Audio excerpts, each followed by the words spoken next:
सामने लगाए तो मोदी जी को श्रेय ना मिल जाए, किसान मरे तो मर जाए, मेरी एक आंख फूटे तो फूट जाए, सामने वाले की दोनों फूट जाने दो, किसान बर्बाद हो जाए तो हो जाए, लेकिन योजना लागू ना करो, ये पाप पश्चिम बंगाल की सरकार ने किया है। और माननीय सभापति महोदय, प्राकृतिक कृषि मिशन वो भी पश्चिम बंगाल ने लागू नहीं किया है। प्रधानमंत्री फसल बीमा योजना, बंगाल के किसानों ने क्या बिगाड़ा था टीएमसी वालों? प्रधानमंत्री फसल बीमा योजना पश्चिम बंगाल में लागू नहीं की गई है। ऐसी कई योजनाएं केंद्र सरकार की जो पश्चिम बंगाल की सरकार ने लागू नहीं की है। क्या घटिया राजनीति करते हो? अरे जनता कोई बीजेपी और टीएमसी की होते, घटिया राजनीति करके पश्चिम बंगाल की जनता को मारने का पाप टीएमसी की सरकार कर रही है। सरकार बदलेगी तो सारी योजनाएं लागू की जाएंगी। माननीय सदस्य, मैं आप सभी से एक बार निवेदन कर रही हूँ, ये आचरण आप लोगों का अच्छा नहीं है।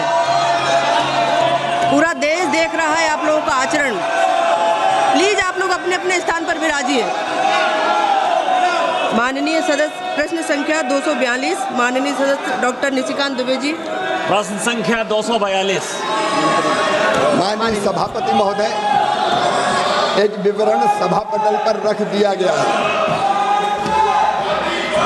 माननीय सभापति महोदया, प्रत्येक साल भारत सरकार ये पार्लियामेंट में कहती है कि खाद्यान्न का उत्पादन बढ़ रहा है, खाद्यान्न का क्षेत्रफल बढ़ रहा है और जो सिंचाई की सुविधा है वो खेतों में हम पहुंचा पा रहे हैं, और जो माननीय प्रधानमंत्री जी का मिशन है कि किसानों की आय को दोगुना करें, वो लगातार जो है उसमें भारत सरकार काम कर रही है। मेरा आपके माध्यम से मंत्री महोदय से आग्रह है या प्रश्न है कि 2014 के बाद से 2016-26 तक, आज 12 साल में भारत सरकार ने कौन सी ऐसी योजना बनाई जिसके कारण खाद्यान्न का उत्पादन लगातार बढ़ रहा है, क्षेत्रफल बढ़ रहा है और किसानों की आय जो है वो दोगुनी हो रही है? माननीय मंत्री जी।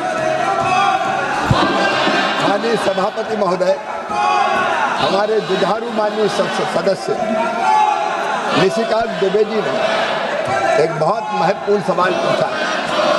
प्रधानमंत्री श्रीमान नरेंद्र मोदी जी के नेतृत्व में हमारी सरकार ने 3 बड़े लक्ष्य तय किए हैं।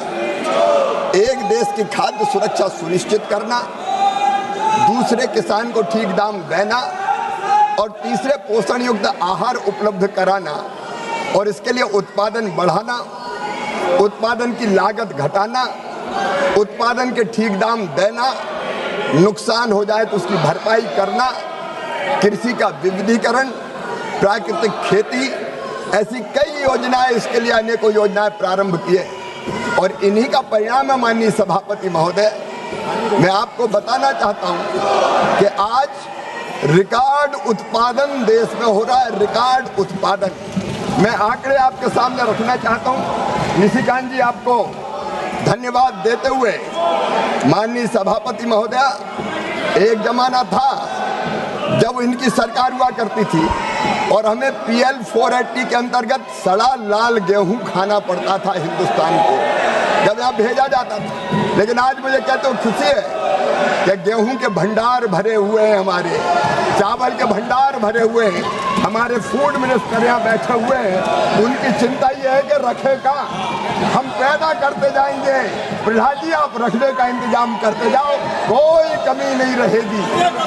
और उत्पादन अगर आप देखें तो माननीय सभापति महोदय, देश ने 357 मिलियन टन खाद्यान्न के उत्पादन के साथ कृषि के क्षेत्र में नए कीर्तिमान स्थापित किए हैं। और सभापति महोदया, ये तो सुन नहीं पाएंगे, 15 करोड़ टन चावल का उत्पादन करके भारत चावल के उत्पादन में नंबर 1 हो गया है। चीन को दुनिया में नंबर 1, चीन को हमने पीछे छोड़ दिया। भारत है नंबर 1, न केवल गेहूं, न केवल चावल, बल्कि सरसों में, सोयाबीन में, मूंगफली में रिकॉर्ड उत्पादन में किया है। ये हाय हाय करते रहे, दुनिया वाह वाह कर रही है, वाह वाह कर रही है। आप प्रधानमंत्री नरेंद्र मोदी, और वाह भारत के किसानों, मैं दोनों हाथ जोड़कर भारत के किसानों को प्रणाम करता हूँ। जलने वाले जला करें। लेकिन अब आप देखिए हमारा जो उत्पादन है वो हरित क्रांति के दौर से भी ज्यादा तेजी से बढ़ रहा है। 66-67 में माननीय सभापति महोदय उत्पादन कुल 74 मिलियन टन था, जो अब बढ़ के 357 मिलियन टन पहुंच गया है। 357 मिलियन टन। माननीय सभापति महोदय, खाद्यान्न की उत्पादन की वार्षिक वृद्धि पहले केवल 3.9 मिलियन टन थी जब इनकी सरकार थी। 24-25 के दौरान बढ़ के ये 8.1 मिलियन टन हो गई है, जो अब तक की सबसे तेज वृद्धि है। और केवल खाद्यान्न नहीं, माननीय सभापति महोदय, फल भी तो चाहिए, सब्जियां भी तो चाहिए, और इसलिए पोषण का ध्यान रखते हुए हमने फल और सब्जियों के उत्पादन पर ध्यान दिया है। और मुझे ये बताते हुए खुशी है कि जब इनकी सरकार थी तब पैदा होता था 277 मिलियन टन, और अब वो बढ़ के हो गया है 369 मिलियन टन। 7.5 मिलियन टन की वृद्धि उसमें भी दर्ज की गई है। और सभापति महोदय, अब देश की जनता को पोषक आहार चाहिए, इसलिए दालों की खपत लगातार बढ़ती जा रही है। और दालों में भी पहले उत्पादन था 19.25 मिलियन टन, अब बढ़ के हो गया 25.68 मिलियन टन। दालों का भी उत्पादन बढ़ रहा है। ये क्या गद्दी छुड़वाएंगे, हम नित नए रिकॉर्ड बनाते चले जाएंगे और ये बैल में रह के तख्तियां उठा के नारे लगाते रहेंगे। दुनिया देख रही है कि हमने दलहन का उत्पादन 19 मिलियन टन से बढ़ा के 25.68 मिलियन टन किया।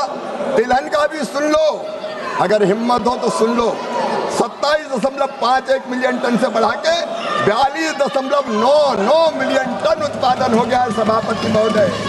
और क्षेत्रफल भी 291 लाख हेक्टेयर से बढ़ के 304.40 लाख हेक्टेयर हो गया है। दूध का उत्पादन भी हमारे विद्वान मंत्री यहाँ बैठे ललन सिंह जी को मैं बधाई देता हूँ। दूध का उत्पादन 20 मिलियन टन से बढ़कर जब उनकी सरकार थी 229 मिलियन टन हो गया है। बधाई ललन सिंह जी आपको और आपके मंत्रालय को। और नीली क्रांति में भी अगर देखें, ब्लू रिवोल्यूशन, उसमें भी जो उत्पादन था मछली का 2.4 से बढ़ के 19.5 मिलियन टन हो गया। मैं माननीय सदस्य निशिकांत जी के माध्यम से ये कहना चाहता हूँ माननीय सभापति महोदया कि लगातार भारत प्रगति कर रहा है, विकास कर रहा है। हमने अपने अन्न के भंडार तो भरे, लेकिन प्रधानमंत्री जी कहते हैं भारत विश्व बंधु है, और इसलिए दुनिया का फूड बास्केट भारत को हम बना के रहेंगे। दुनिया की जरूरतें भारत पूरी करेगा, क्योंकि हम वसुधैव कुटुंबकम में विश्वास रखते हैं।